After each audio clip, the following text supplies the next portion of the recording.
Hello students, आज हम लोग अपने अगले पोएम की तरफ चलेंगे। आज हमारा जो पोएम होगा आपका नेक्स्ट चैप्टर है, 4th chapter, ode to autumn, written by John Keats. इस पोएम को शुरू करने से पहले थोड़ा टाइटल का मीनिंग समझ लें। Ode to autumn, autumn means पतझड़ का मौसम होता है, तो obviously the poem is about that particular season. और ओड का मतलब होता है किसी चीज को एड्रेस की हुई कविता और उसकी प्रशंसा में लिखी जाती है। Means it is written in admiration of a particular person or a phenomenon, and it is particularly addressed to that particular person or phenomenon. ये ग्रीक ट्रेडिशन से आता है इंग्लिश लिटरेचर में। ग्रीक ट्रेडिशन में इसका स्ट्रक्चर थोड़ा different था। जो इसका क्लासिकल स्ट्रक्चर है उस पर हम लोगों को नहीं जाना है, because that is not a part of your syllabus. We are only having a introductory knowledge of ode. इसमें इंग्लिश में ओल्डेस्ट जो अर्लीस्ट ओड लिखा गया है एडमंड स्पेंसर के तरफ से लिखा गया है, एपिथैलमियन एंड प्रोथैलमियन दो उनका था, जो कि strict sense of the term अगर ओड को लिया जाए तो उस हिसाब से एड्रेस किया गया है। इसके बाद 18th सेंचुरी में विलियम वर्ड्सवर्थ ने इसको फिर से रिवाइव करने की कोशिश की, और कीट्स भी ये जो यंगर रोमांटिक्स हैं उनमें ग्रेटेस्ट हैं, और इन्होंने भी बहुत सारे ओड्स लिखे। उसमें ode to autumn is considered the best one. ये काफी स्ट्रेट वे में लिखा गया है। ऑटम के सीजन को एडमायर किया है उन्होंने, उसके कुछ डिफरेंट एस्पेक्ट्स को, जिसको कि अभी तक बाकी पोएट्स नेग्लेक्ट करते रहे हैं। आप देखते होंगे कि पोएट के लिए सब्जेक्ट स्प्रिंग देता है, नॉट ऑटम। वसंत का मौसम हमेशा कवियों के लिए फेवरेट रहा है, ऑटम इन्होंने फर्स्ट टाइम चुना।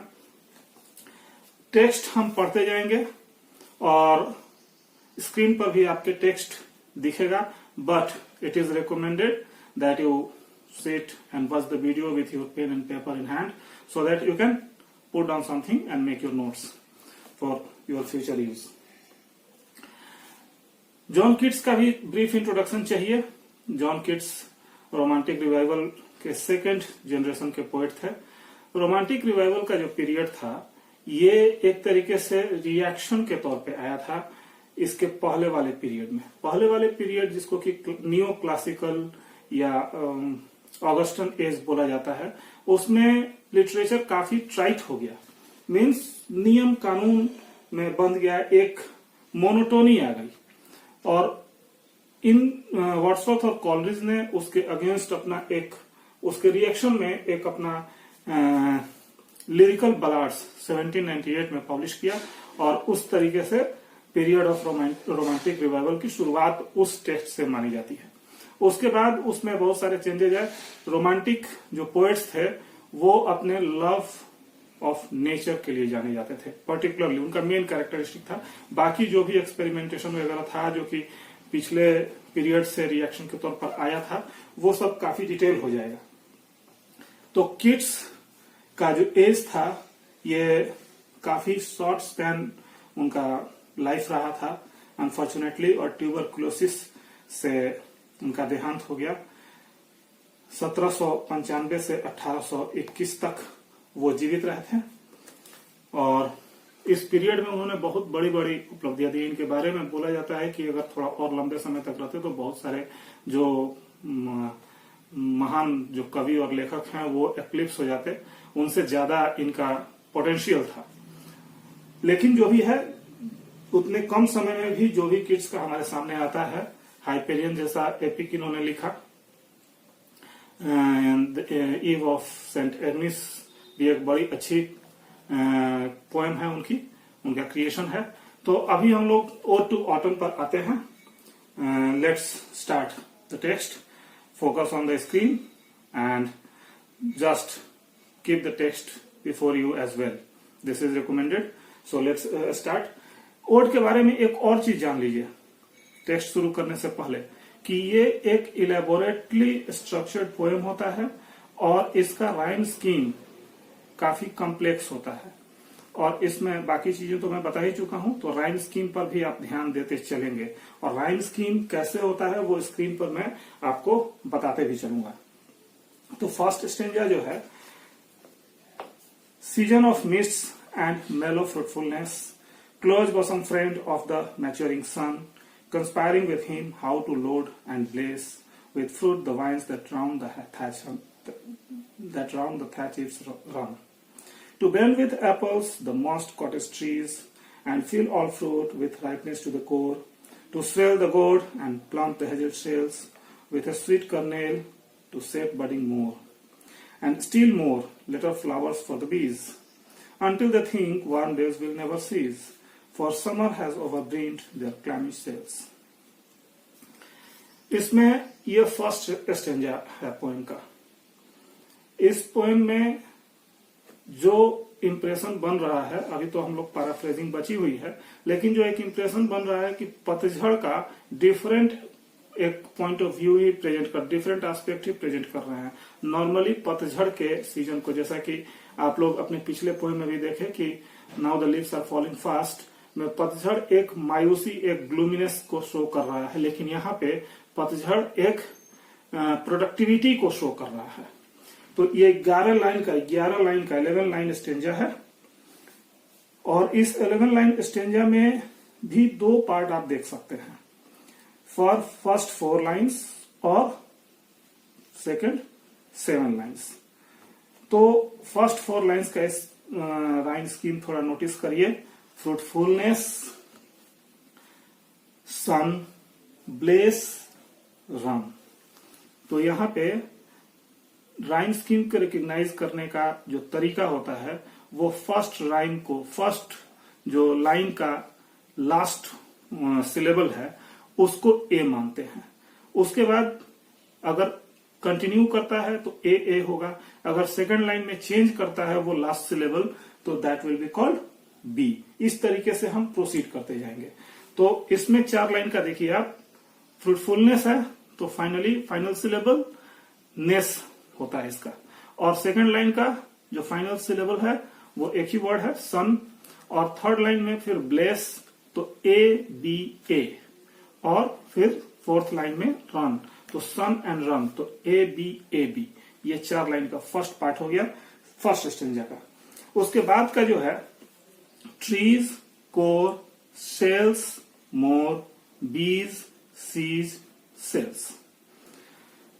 तो ट्रीज यहां पे ए बी हो गया। उसके बाद सी हम चलेंगे इसको लेकर के, जो कि एक ही सेम स्टेंजा का पार्ट है। C, D, E, D, C D E, C, D, E, D, and again C, C and E। तो इस तरीके से इसका राइम स्कीम देख सकते हैं आप कि कितना कॉम्प्लिकेटेड होगा। इसको स्क्रीन पे देखिए, राइम स्कीम के सामने उसका नोट कर दिया है और उसके हिसाब से आप देखिए कि राइम स्कीम इसका किस तरीके से वैरी कर रहा है, कॉम्प्लिकेटेड है। That helps the poet to bind the theme of the poem together and maintain the structural unity of the poem. उसके स्ट्रक्चर को मेंटेन करने के लिए पोएट इस तरीके से राइम स्कीम को यूज करते हैं। ये पोएट के कला पर, उसके कलात्मकता पर निर्भर करता है कि किस तरीके से राइम स्कीम को कितना इफिशिएंटली वो यूज करता है। और यहाँ पर किड्स ने ये शो किया है कि वो अपने थीम के हिसाब से बहुत बेहतर, बहुत इफिशिएंटली उन्होंने राइम स्कीम को यूज किया है। नेक्स्ट स्टेंजा भी उसी तरीके से 11 लाइन का है और थर्ड स्टेंजा भी, पूरा पोएम 3 स्टेंजा में डिवाइडेड है। Who hath not seen thee oft amid thy store? Sometimes whoever seeks abroad may find thee sitting careless on a granary floor, thy hair soft lifted by the winnowing wind, or on a half-wrapped furrow sound asleep, drowsed with the fume of poppies, while thy hook spares the next swath and all its twined flowers. And sometimes like a gleaner thou dost keep steady thy laden head across a brook, or by a cedar press with patient look thou watchest the last oozings hours by hours. इसमें भी rhyme scheme आप वैसे ही देख सकते हैं, store, find, floor, wind. इस तरीके से फर्स्ट 4 लाइन का एबी हो जा रहा है, फिर 7 लाइन का राइम स्कीम वैसे ही कॉम्प्लेक्स हो जाएगा जैसे फर्स्ट स्टैंजा में हुआ था। तो एक तरीके से मोर और less pattern will be repeated. Where are the songs of spring, ay where are they, think not of them, thou hast thy music too, while bird clouds bloom the soft dying day, and touch the stable plains with rosy hue. Then in a wailful choir the small gnats mourn, among the river's shallows borne aloft, or sinking as the light wind lives or dies. And full-grown lambs loud bleat from hilly bourne. Haze crickets sing, and now with treble soft, the red-breast whistles from the garden croft, and gathering swallows twitter in the skies. तो ये 3 stanza हमारा इस तरीके से है। तीनों में rhyme scheme same pattern use किया गया है। मीटर भी ऑलमोस्ट स्मूथ है। आप इसके लिए थोड़ा सा ज्यादा प्रैक्टिस करने की जरूरत पड़ती है। Read the poems allowed and you will notice the rhythmic variation, rhythmic pattern. लेकिन एक थियोरेटिकली आप जान लीजिए कि मोस्ट ऑफ द लाइंस जो हैं वो आयम्बिक पेंटामीटर में लिखे हुए हैं, और ये आप प्रैक्टिस करेंगे तो आप भी रिकॉग्नाइज कर पाएंगे। वैसे किसी एक क्लास में मैं मीटर में और फुट में बांटना भी सिखा दूंगा। ये बेसिक्स हैं। ऑफलाइन क्लासेस में मैं नॉर्मली बताते रहता हूँ राइम स्कीम और रिदमिक पैटर्न को कैसे रिकॉग्नाइज किया जाता है, लेकिन यहाँ पे मेनली पैराफ्रेजिंग पर आपको ये करना है, क्योंकि आपके परीक्षा में जो क्वेश्चन पूछेगा वो क्रिटिकल समरी पूछता है, तो उसके लिए आपको पोएम को पूरा समझ लेना जरूरी है। नेक्स्ट हम लोग इसका फिर से रीडिंग करते हैं और मीनिंग, पैराफ्रेजिंग जो हम लोगों का मेन पर्पस है वो करते जाते हैं।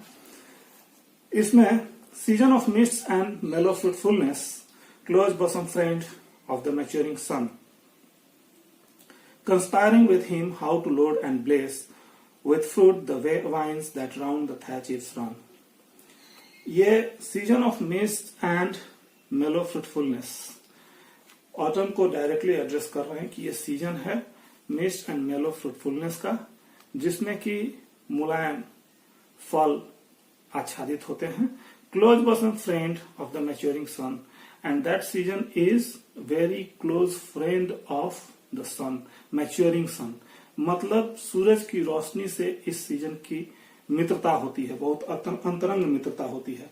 Conspiring with him how to load and bless with fruit the vines that round the thatch is run.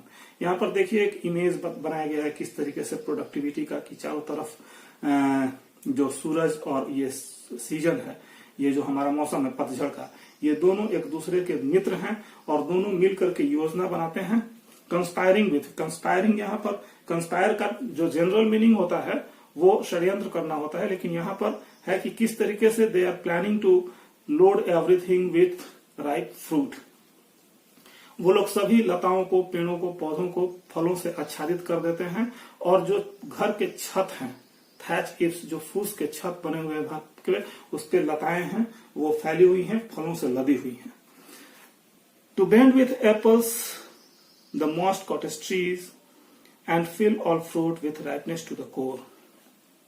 और जो सेब के पेड़ हैं वो इतने फल उस पर लग गए हैं कि वो झुक गए हैं और सभी फल अंदर तक पक चुके हैं। राइपनेस टू द कोर, कोर का मतलब होता है अंतरतम, एकदम उसका केंद्र, नीचे तक पक चुके हैं।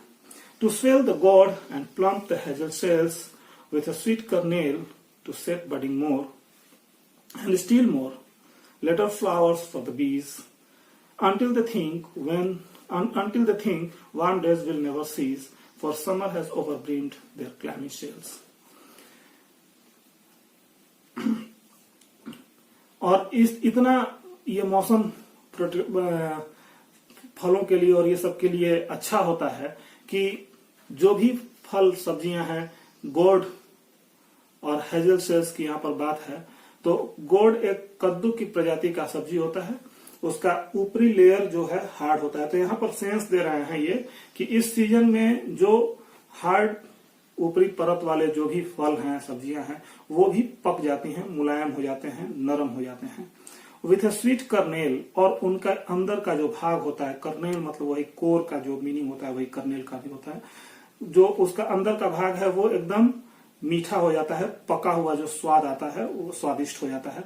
To set budding more and still more little flowers for the bees, और इस मौसम में और भी नए नए फूल और फल उगते रहते हैं और अधिक उगते रहते हैं। यहाँ पर एम्फेसाइज किया गया है, प्रोडक्टिविटी को एम्फेसाइज किया गया है, to set budding more and still more, और आगे फूल वगैरह उगते रहते हैं और अधिक उगते रहते हैं ताकि मधुमक्खियों भी उससे शहद निकाल सकें और अपने लिए भोजन का व्यवस्था कर सकें।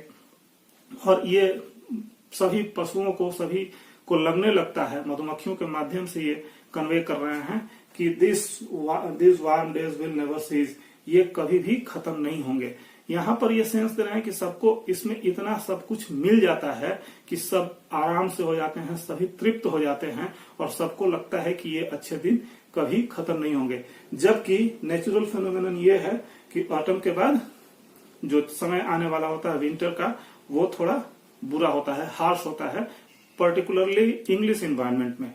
वहां का एनवायरनमेंट जो है वो थोड़ा कोल्ड होता है, इसलिए ठंडा वो लोग पसंद नहीं करते। तो ये जो पतझड़ का मौसम है उस एहसास को भुला देता है। नेक्स्ट स्टेंजा का पैराफ्रेजिंग हम शुरू करते हैं अब। Who hath not seen the oft एमिड the store. इसमें फर्स्ट लाइन में एक क्वेश्चन है, who hath not seen the oft एमिड the store. यहां पे मीनिंग इसका निकल रहा है कि आपको किसने इस समय अपने भंडार में नहीं देखा है। तो यहां पर किसके बारे में बात हो रही है? Sometimes whoever seeks abroad may find thee sitting careless on a granary floor, thy hair soft lifted by the winnowing wind. कभी कभार जो भी आपको बाहर ढूंढता है तो आपको अपने खलिहानों में बैठा हुआ पाता है। Thy hair soft lifted by the winnowing wind, और आपके बाल जो हवा बह रही है, विनोइंग विंड यहाँ पर वर्ड यूज किया गया है। तो खेती के सीजन में जो हवा चलती है और जिसमें फसल का जो ओसावन किया जाता है, उससे उसका जो फूस होता है वो बाहर निकाला जाता है हवा की मदद से। तो उस हवा में आपके बाल लहराते हुए दिखते हैं। तो obviously thy soft hair lifted जो यहाँ पर फ्रेज यूज किया गया है, तो obviously he is talking about some woman. और ये कौन वुमन है? तो she is the goddess of grain, food grain. एक तरीके से आप पैरेलल एस्टैब्लिश कर सकते हैं जो हमारे कल्चर में अन्नपूर्णा का कंसेप्ट है, उस हिसाब से। तो एक गॉडेस के रूप में आप ये भी समझ सकते हैं कि this is autumn personified, personification है ऑटम का। पर्सनिफिकेशन आप समझिए कि एक लिटरेरी डिवाइस होता है जो पोएट यूज करता है अपने मैसेजेस को कन्विंसिंगली कन्वे करने के लिए। तो यहाँ पे पर्सनिफिकेशन का यूज किया गया है, ऑटम को पर्सनिफाई किया गया है। आप इसको इस रूप में कह सकते हैं कि एक जो भोजन की देवी है, जो हमारे यहाँ अन्नपूर्णा है, उसी के पैरेलल के रूप में एक देवी की कल्पना की गई है। और उनको कहा गया है कि आप इस मौसम में आपको कौन नहीं देखता है। Sometimes whoever seeks abroad may find, जब कभी भी आपको कोई बाहर खोजता है, ढूंढता है, the sitting careless on a granary floor, वो आपको पाता है खलिहानों में बैठे हुए। thy hair soft lifted by the winnowing wind, और वहां पर बैठे हुए आपके बाल हवा के झोंकों के साथ लहराते रहते हैं। और on a half ripped furrow sound asleep, या कभी आप जो खेत जुते हुए होते हैं हल्के, उस पे आप लेटी हुई होती हैं, सोई हुई होती हैं। Drowsed with the fume of poppies while thy hook spares the next swath and all its twined flowers, और आप उस समय सोई हुई होती हैं क्योंकि आपको जो पॉपी का जो खुशबू होता है उससे आप नशे में हो जाती हैं। यहाँ पर पॉपी जो अफीम टाइप का जो पौधा होता है उसकी बात हो रही है। और इसमें आप एक तरीके से अन्नपूर्णा का कंसेप्ट दिया गया है, जो goddess of food crops food grains हैं, वो सभी फसलों की, सब अनाज का उत्पादन का सबका ध्यान रखती हैं, सब फूल पौधों का ध्यान रखती हैं। And sometimes like a gleaner thou dost keep steady thy laden head across a brook. और कभी कभी आप खेतों में पड़े हुए छोटे छोटे जो अनाज की बालियां हैं वो चुनते हुए देखी जाती हैं। आप उसको अपने सर पर उठाए कभी कभी एक स्थान से दूसरी स्थान पर जाते हुए देखी जा सकती हैं। और by a cider press with patient look, और आपका धैर्य, सब कुछ की निगरानी आप करते हुए आप धैर्यवान दिखती हैं। Thou watchest the last oozings hours by hours, और हर पल की जो भी गतिविधियां हैं उस पर आपकी नजर होती है। तो here autumn is personified as a goddess and it is presented as by the poet as a supervisor of all the agricultural productive activity। जितना भी प्रोडक्टिव एक्टिविटी है सबकी निगरानी ये जो पर्सनिफाइड हैं ऑटम, यहाँ पे जो हमारी अन्नपूर्णा की तरफ प्रेजेंट किया गया है, जिनको वो सारी गतिविधियों की निगरानी कर रही हैं। सेकेंड स्टेंजा में तो फर्स्ट स्टेंजा एक तरीके से एक इंट्रोडक्शन दे रहा है और प्रशंसा में ही दे रहा है कि सूरज का अंतरंग मित्र होता है ये सीजन, और इस तरीके से फलों को पका देता है। सेकंड स्टेंजा में उसी चीज को फर्दर एक्सेंचुएट किया गया है कि वो साक्षात अन्न की देवी धरती पर आ जाती हैं और जितनी भी प्रोडक्टिव एक्टिविटीज हैं सब कुछ उनके देखरेख में होता है, वो खुद उसमें शामिल होती हैं। लास्ट स्टेंजा में फाइनल अपनी बात कर रहे हैं। Where are the songs of spring, बसंत के वो गीत कहाँ गए। वेयर आर दे, वो गीत कहाँ गए। Think not of them, thou has thy music too. यहाँ पर वो पर्सनिफिकेशन कंटिन्यू कर रहा है, क्योंकि दाउ वर्ड यूज कर रहे हैं ऑटम के लिए। उनके बारे में मत सोचो, आपका अपना संगीत है। मतलब पतझड़ को बोल रहे हैं कि बसंत को लोग जो पसंद करते हैं उसका अपना संगीत होता है, उसकी अपनी सुंदरता होती है, तो उसके बारे में मत सोचो, तुम्हारा अपना संगीत है, तुम्हारी अपनी सुंदरता है। While bird clouds bloom the soft dying day and touch the stubble plains with rosy hue, then in a wailful choir the small gnats mourn among the river swallows borne aloft, or sinking as the light wind lives or dies। और इस मौसम में बादल हल्के फुल्के आसमान में आच्छादित होते हैं और उससे क्षण के जो सूरज की रोशनी धरती पर पड़ती है, जो कटे हुए खेत होते हैं जहाँ की ऑलरेडी जो हमारी फसल हैं वो कट चुकी होती हैं, तो उसमें जो सूरज की रोशनी पड़ती है वो लालिमा लिए हुए वो उसको और खूबसूरती प्रदान करती है।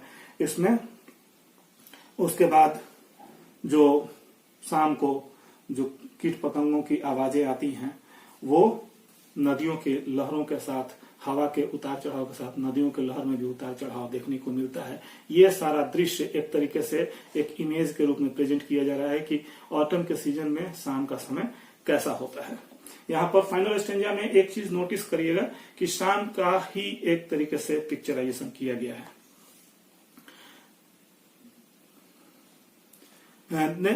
Then in a wailful choir the small gnats mourn among the river swallows borne aloft or sinking as the light wind lives or dies। जैसे हवा के तेज होने और हवा के मंद होने के साथ नदियों के लहर में भी उतार चढ़ाव होता है। And full grown lambs loud bleat from hilly bourn, और जब घर से लौटते हुए शाम को जो भी गणेरियों के साथ उनके जो भी भेड़ बकरियां होती हैं उनकी आवाजें भी सुनाई देती हैं। Haze crickets sing and now with treble soft the red-breast whistles from the garden croft। और शाम को झिंगुर के चहचहाने की आवाज आती है, या जो लाल रंग के जिसके सीने पर लाल रंग का निशान होता है वो रॉबिन पक्षी भी शाम को झाड़ियों में चहचहाता है। And gathering swallows twitter in the sky, और शाम को पक्षी आसमान से होते हुए गुजरते हैं अपने घर की तरफ। तो एक तरीके से यहाँ पर टोटल जो पिक्चर है वो शाम के टाइम का, इवनिंग का ये किया गया है। तो ये दो चीजें शो करता है। एक तो इनका जो एडमिरेशन है ऑटम का, एक डिफरेंट वे में, डिफरेंट पर्सपेक्टिव से ऑटम को प्रेजेंट कर ही रहे हैं, but at the same time he does not forget that autumn के बाद का टाइम क्या होता है। जब मैच्योरिटी आती है तो उसके बाद एंड भी होता है, जब शाम आएगी तो उसके बाद रात भी होगा, ऑटम आएगा तो उसके बाद विंटर भी आएगा। जब एज में भी आदमी अपने मैच्योरिटी पर पहुंचता है, मोस्ट प्रोडक्टिव पार्ट को जब अचीव करता है, तो उसके बाद डिके होता है। तो autumn itself is not A decay, but it is supposedly the harbinger of decay. ये चीज ये भूलते नहीं है, लेकिन उसको मेलंकलिक वे में ये प्रेजेंट ना करके उसके प्रोडक्टिव एस्पेक्ट को इन्होंने प्रेजेंट किया है। That is the beauty of the poem. उम्मीद है कि आपको ये पैराफ्रेजिंग अच्छा लगा होगा, और कोई चीज इसमें समस्या होगी तो आप हमसे कमेंट बॉक्स में कमेंट करिए, पूछिए, और हम आपको सपोर्ट करेंगे। तब तक से आप वीडियोस को रेगुलरली वॉच करते रहिए। अगर चैनल को सब्सक्राइब नहीं किया है तो सब्सक्राइब करिए, ताकि आपको रेगुलर अपडेट्स मिलते रहे, और आपकी सुविधा के हिसाब से जो भी आपका फीडबैक होगा हम उस हिसाब से अपने कोर्स को मॉडिफाई भी कर सकते हैं। तो उस हिसाब से आपने जैसे फर्स्ट वीडियो मैंने डाला था तो बहुत लोगों का था कि बहुत सारा इंग्लिश वर्ड्स यूज किया गया है, तो हमने पैराफ्रेजिंग हिंदी में की। आप 12th के स्टूडेंट्स हैं और पर्टिकुलरली हम लोग आपको टारगेट करके वीडियो बना रहे हैं अभी फिलहाल। हालांकि थोड़ी परेशानी होती है हिंदी मीडियम में पूरी तरीके से कंप्लीटली बता देने में, लेकिन फिर भी आपकी सुविधा मेन चीज है। वॉच करिए और एंजॉय करिए पोएम को।